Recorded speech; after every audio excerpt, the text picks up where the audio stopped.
Are your night videos too dark or blurry with DJI Action 5 Pro? Don't worry, I'll show you the best settings to fix that. Simple changes to the ISO, shutter speed and other tricks can make your low-light videos look amazing. By the end of this video, you will know how to use your DJI Action 5 Pro to capture stunning night shots that look professional. You won't believe how easy it can be to get amazing results. Even if you are a beginner, these tips will help you film beautiful, clear and bright videos at night. Ready to see how it's done?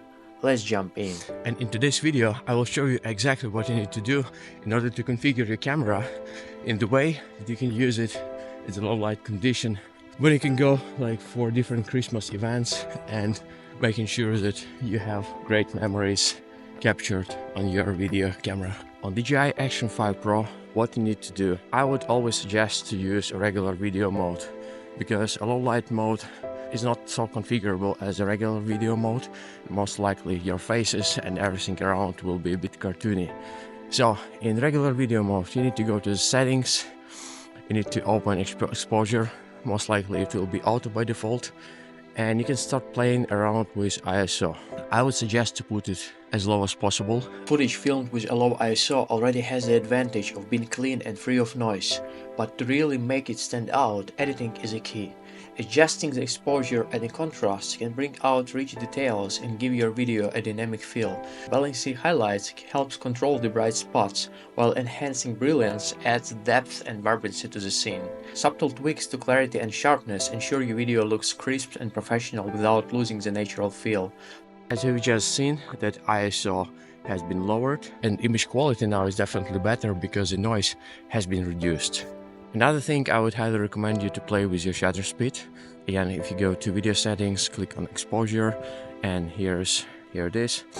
Even being in auto mode, I would recommend to do it in auto mode exactly. If you see that your image is unnaturally white, if you have unnaturally a lot of lights on your image, I would recommend a bit lower your shutter speed. In this case, you will get less noise. I would never recommend to go in the plus settings, also just go to minus. So let's just test it out. I'm gonna put it at -1 now. Filming with a reduced shutter speed and lower exposure value helps capture more light and smoother motion, but it often needs a little fine-tuning in editing. To bring out the best in your footage, focus on balancing the light and shadows. Enhance the contrast to add depth and carefully adjust the highlights to prevent bright areas from overpowering the scene. With the right tweaks, your footage will capture the magic of the moment perfectly. The camera to myself. I have Osmo Pocket 3 and I have Action 5 Pro. So both cameras pointing my face. But if you go to the same settings and you switch to manual mode, you see, auto and manual.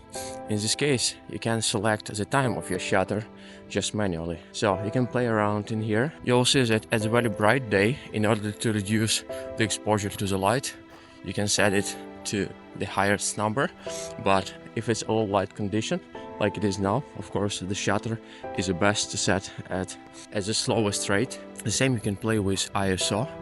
You should remember that the highest ISO, it means more noise you will get on your footage. So automatic ISO will be like this.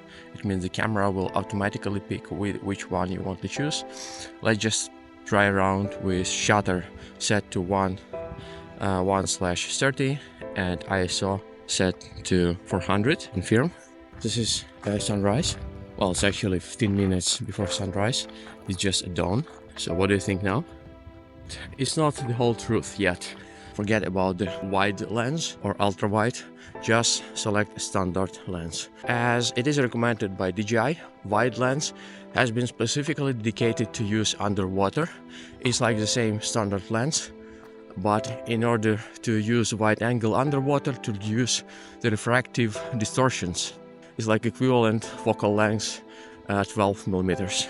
That's exactly why wide lens has been introduced by DJI. So I would recommend to go to the standard. Rocksteady, it's up to you. Optical stabilization on DJI camera is pretty good. If you use any kind of gimbals, in this case, you can easily disable your rocksteady stabilization, but I would recommend to keep it on. On DJI cameras, you can easily save multiple presets and configuration for your camera. So what you need to do is go to the settings, press on the first menu, and then in here you see the button plus.